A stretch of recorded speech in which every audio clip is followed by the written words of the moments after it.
Hello and welcome to the Elite Youth Soccer Summit. Today we have a very special guest. His name is Gregg. He's a youth athlete development specialist and head coach at Mount Laurel United Soccer Club. Gregg has over 20 years of experience as a fitness trainer while holding multiple fitness athlete development centric certifications, including as a youth fitness specialist. He's also nationally licensed soccer coach through the U.S. Soccer Federation, holding his New Jersey Youth Soccer Association license, as well as diplomas through U.S. Youth Soccer and the NSCAA. He has coached and trained U7 to U14 youth soccer players at Mount Laurel for the last 6 years. He is a contributor to World Class Coaching and the owner of www.nolimitsoccertraining.com, where his focus is on maximizing a player's individual technical skills, confidence, soccer IQ, and overall athletic development. So without any further ado, let's welcome Gregg Gillies. Gregg, it's great to have you here today. Thanks, Buford. I appreciate it. I'm listening to that and thinking, okay, it makes me a little nervous now trying to live up to all that you just said. I got take a time out and let me study a little more here. See what we can do. I'm sure you'll have no problem with that. So let's get right into it. Okay. Now, as a coach, you talk about training soccer players as kids and not like little adults. What do you mean by that? Well, the biggest one, I think we do it in two areas. I think we do it in the kind of pressure we put on them both as coaches and parents as to the way they play the game, even at a young age. And coaches more so, we do that a lot in how we train and what we train. And what I mean by that, and I'll see coaches asking for, different Dutch passing drills and everything for, U7. Yeah. And soccer, for those who haven't played it, it is, when it comes down to it, it's simple, but it's also a very complicated sport tactically. It's extremely fast. There's so many decisions that have to be made by a player. I mean, just think of the simple, a pass is coming to them, right? Okay, they got to think, what part of the body are they trapping the ball with? How fast is it coming? Where's the defense? Where are my teammates? Where am I taking my first touch? That's a lot. And when you're talking about 5 and 6 years old, but we start training them from day one as if they're going to be a one-touch pass Barcelona team or, Spain's national team from a few years ago when they were dominant. Yeah. And it's just not possible for them to do that. It's like teaching them calculus from day one when they don't understand 2 + 2. It's very difficult. And I think we do them a disservice in trying to get them to play the adult game tactically when they're 7, 8, 9 years old. I don't think that needs to come into play until they're 14, 15, where they can take their individual skills and then start understanding more what to do tactically. If that makes sense. Yes, it makes perfect sense. And kind of going along that same vein, I know that your coaching philosophy is to focus on 1v1 training at an early age. And why do you feel that's the best way to go? Well, part of it goes into what I was saying. I think it's a lot easier to take a 4, 5, 6, 7, 8-year-old kid, give them a ball, and teach them how to get comfortable with the ball at their feet. And in discussing this, I always think back because, especially in America, basketball is a much bigger sport. And not to age myself, but I think of stories from guys like Larry Bird and Magic Johnson and how they talked about they always had a ball in their hands growing up all the time, right? So they became incredibly comfortable with the ball. It became a part of them. They didn't have to look at it. They knew where it was at all times, and it made the rest of the game much, much easier. And I think that's true for kids to start developing that right away because it's easier to teach it.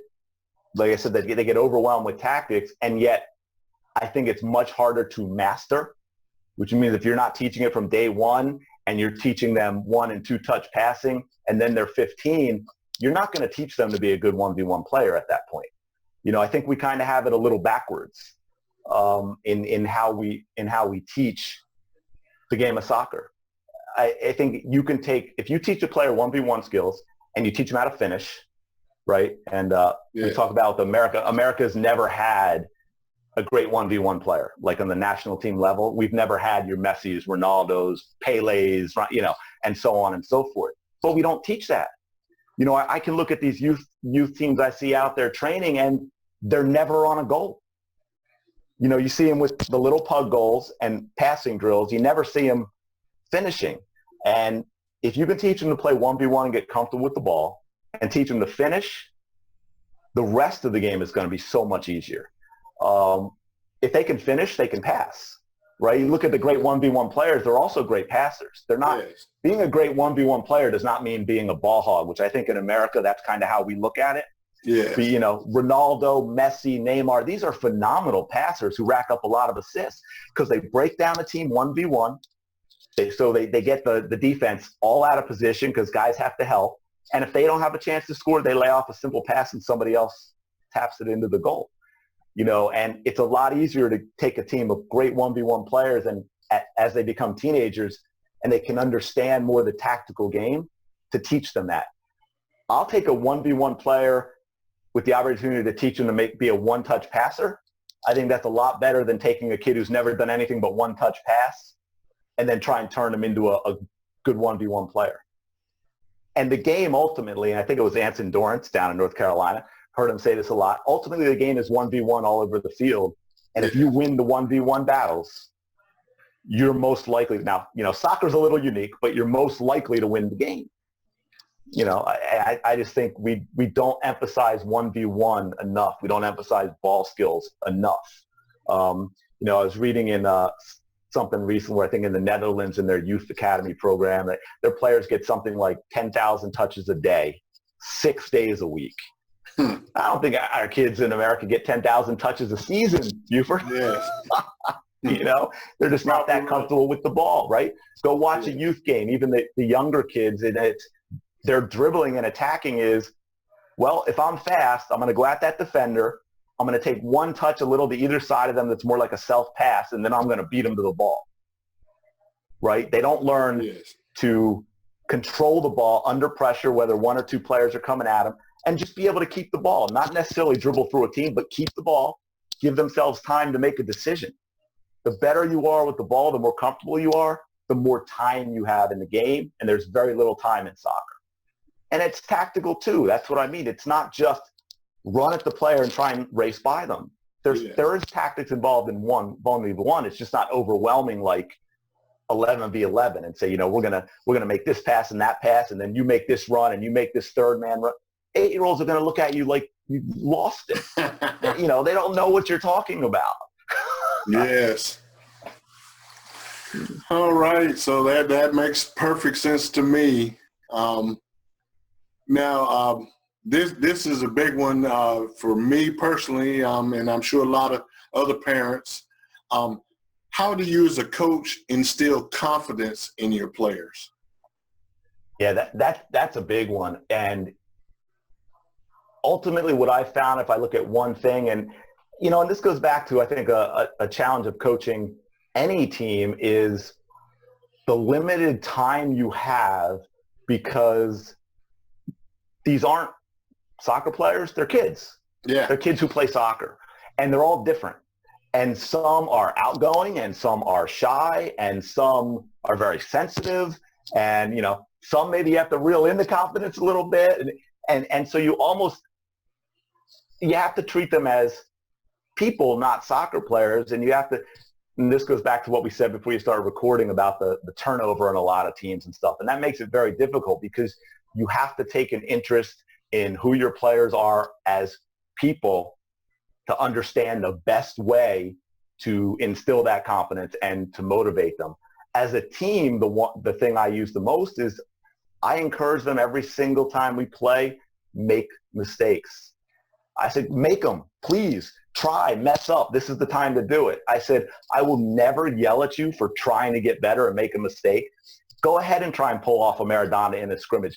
I said, so what? The worst that happens is you fall on your butt and we all laugh. right? But, you'll never do it in a game if you don't do it in practice. And I tell them, and even in games, I tell if you give me effort, that's it. Give me effort. Everything else, you're going to lose games. You're going to play terrible. You're going to win games. You're going to be unbeatable at times. It's all part of the learning process. Just give me effort. I'm never going to make you feel bad about anything else. I'm never going to try and put you down. Have fun. And I think you posted this with your scholarships for soccer once. I think an article about why most soccer players quit when yes, it's no longer fun, right? That's not. I don't care what else you know about the game as a coach. If you don't make it fun and kids are quitting, you're not doing your job. And so sometimes our practices look so chaotic before, like they're not learning anything. And it's just once in a while by how practice is going, I just feel like the best thing to do is say the heck with it, give them stuff that's just completely fun and let them go at it. But getting back to what I said for most of the players is don't be afraid to make a mistake. In fact, I encourage it. If you're not making mistakes, you're not getting better. And the same thing goes to losing games. I always tell them, I said, do you learn anything when we win? And kids are pretty honest. No, because you don't think about the mistakes you made when you win. You think about them when you lose, though. So mistakes and losing are what leads you to become better. And I will be much more thrilled and happy and cheering you on if you go out and try and pull off a move you've never pulled off and don't do it, than if you're open and the ball comes to you and you kick it away one time because you're scared to do something. All right? Okay. Did I wander away from my point again? I warned you about that. But I mean, that's the biggest thing for me. I'm always going to be supportive of my players. I tell them that all the time. You just give me effort and don't worry about anything else. The rest will come. Give effort, make mistakes, have fun, and you'll become a better player. I think that's the bottom line. And then, like I said about, you got to know your players individually. I mean, I have some players I can never yell at, right? They're just going to break down and it's not going to work. And I have some others that they know once in a while I got to, metaphorically stick my foot in their backside because that will motivate them to play better and play with more confidence. It gets tricky, and it's almost part psychologist. As I'm sure as a father, you understand that off the field, right? Yes. Some kids, I'm sure it's, hey, can you please clean your room? And others, it's like, hey, you better clean your room or else. Yes, well, just having a girl and a boy. There you go. Two opposite sides of the coin. That's right. But getting back to it now, I know you put a pretty heavy emphasis on foot skills. Yes. And, what are some things that you do, and maybe also what are some things that parents can help their kids do to develop foot skills when they're not with you?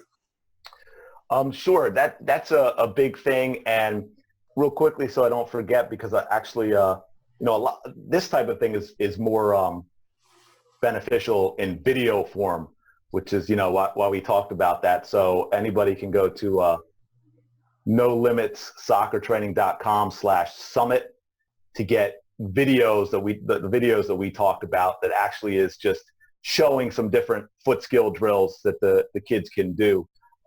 And to me, there's so much to teach in soccer, and so much limited time at the youth age, that I really encourage the foot skill stuff. And that's why with the parents, this is a big deal for them to do that stuff at home.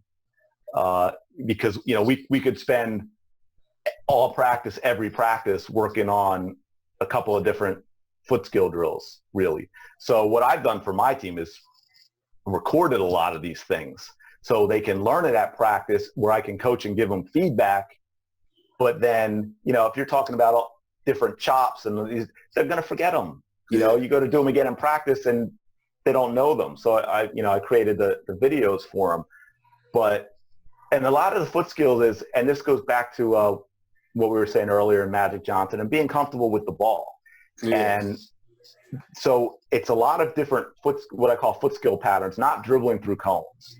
I rarely ever do that with my team, but it's just different patterns that aren't necessarily moves like a scissor or a step over, but it's just different patterns with the ball that utilize all parts of the foot.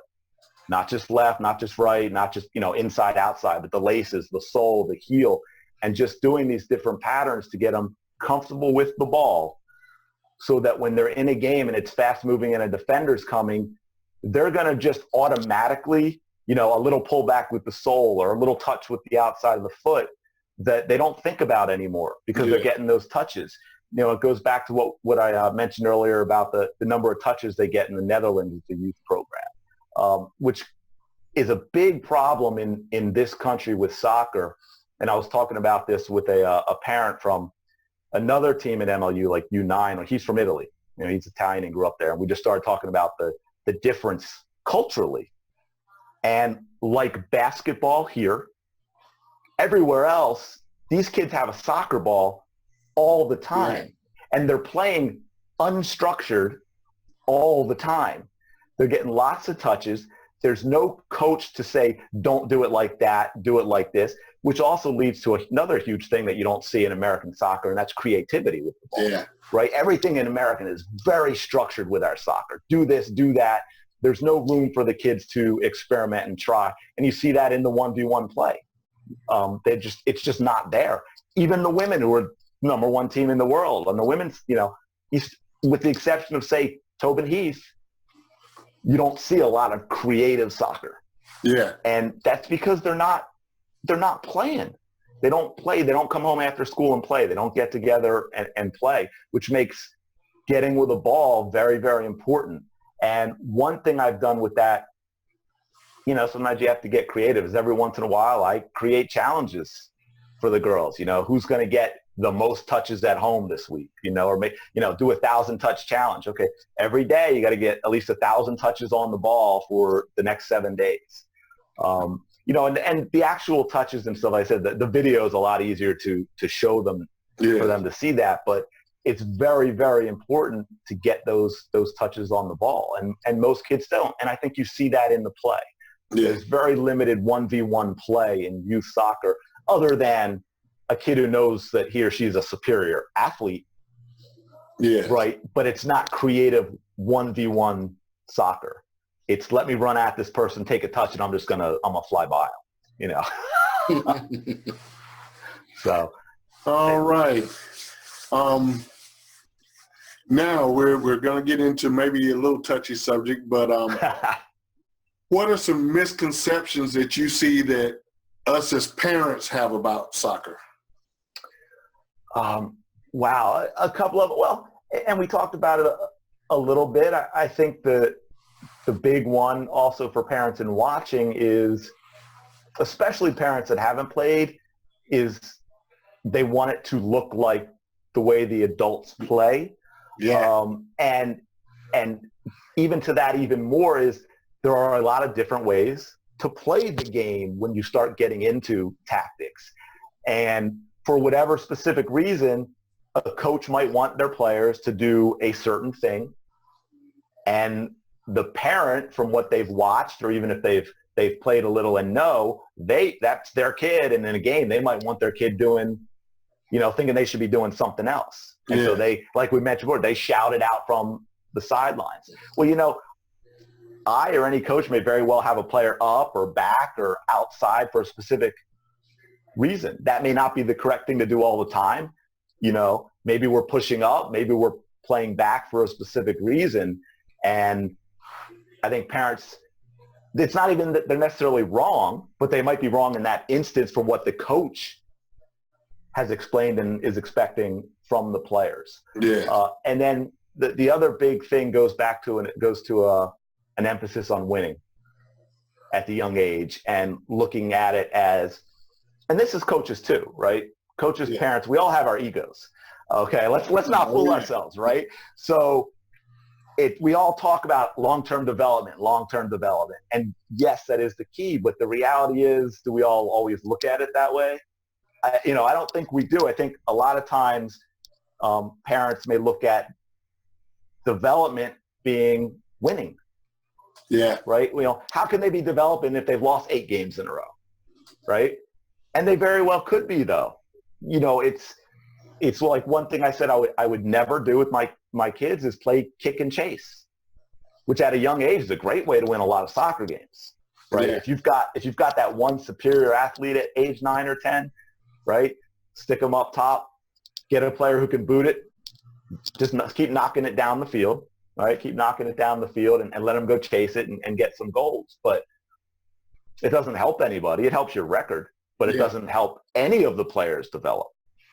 And I understand it is tricky because even as, we mentioned at the beginning about, I'm not sure how it is there. It's probably a little different everywhere, but we have flights, or conferences, however you want to put it, 1 through 10.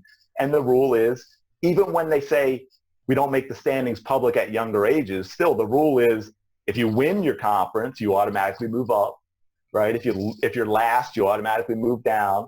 And then parents are also looking when they're going to look for a team, well, that team's only in conference 6 and this team's in conference 3.